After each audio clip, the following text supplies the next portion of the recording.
No coiners, pre-coiners, new coiners, shit coiners, wage slaves, debt slaves, Bitcoiners of all description. This is Daniel from the Bitcoin Citadel, one of the educators there.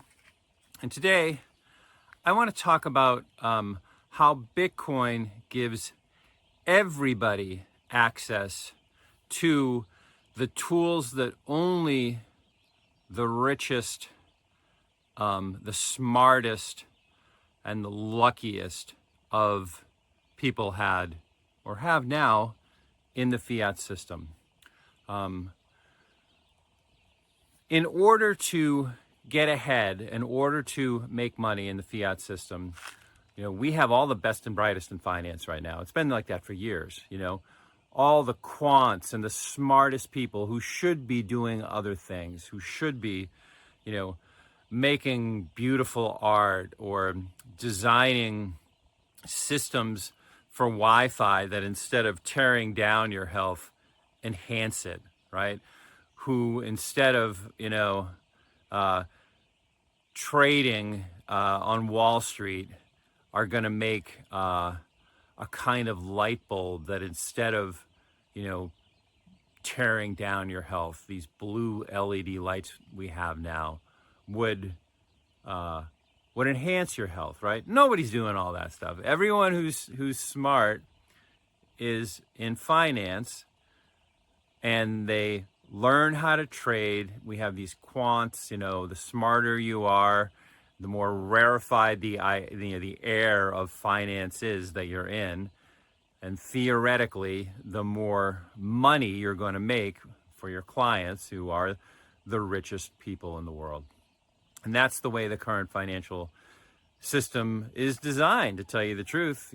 All the people, the cantillionaires who are close to the source of the money, right?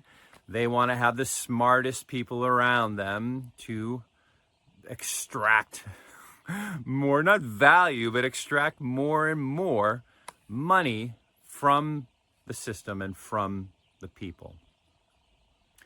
Well, the great thing, and here's the thing, Bitcoin changes that, because you can be an 80 IQ pleb, just put your money into Bitcoin, right? Take your fiat trash tokens and exchange them for the best money that ever existed, Bitcoin, and you're going to do fine. That's all you got to do.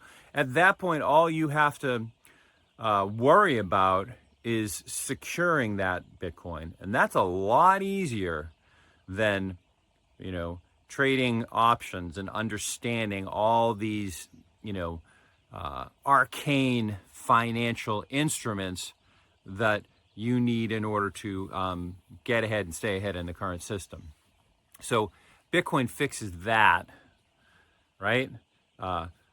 As opposed to crypto, where they assume that you know everything in the world about trading, just like a fiat finance guy does now, and you have a programming background. So you take the IQ bar for getting ahead in today's fiat system, and you raise it. And one of the things that I see happening now in Bitcoin, well, I'm going to go on an aside. I like to go down rabbit holes. The way I like to think of it is, we're in a Jane Austen novel here in Bitcoin, right?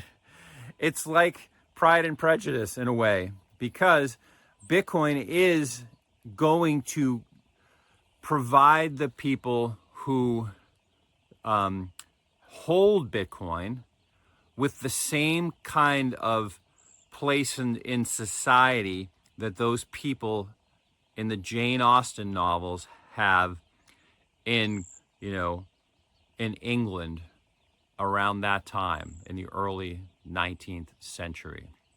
These aristocrats have hard assets like land, and that was the big one back then, right? That they control, and they're able to make a living from that land, right?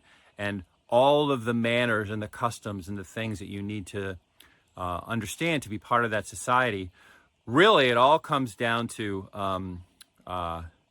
you know, the reason they did that is because, you know, they wanted a bar to entry for people to come in.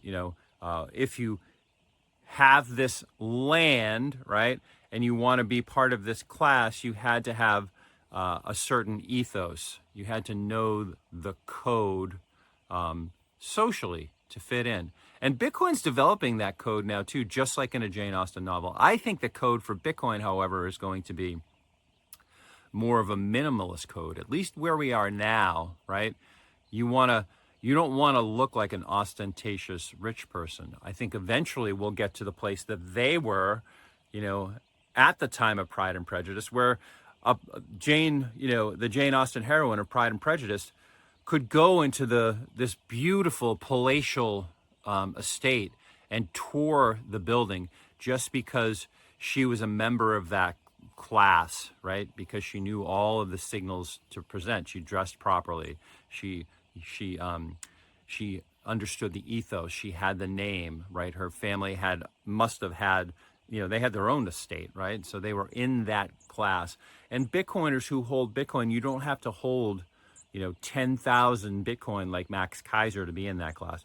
You do have to have, you have to be able to ante up. So you need some, but as long as you have some Bitcoin, you're holding some, and you understand the mores and morals of a Bitcoiner, you'll be able to,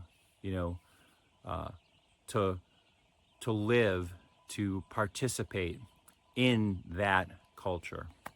That's what I think. And what worries me now about the way Bitcoin is going is that instead of the 80 IQ pleb being celebrated, and the fact that this 80 IQ pleb can just save money in Bitcoin and be fine, we're swinging like we do in all bull runs to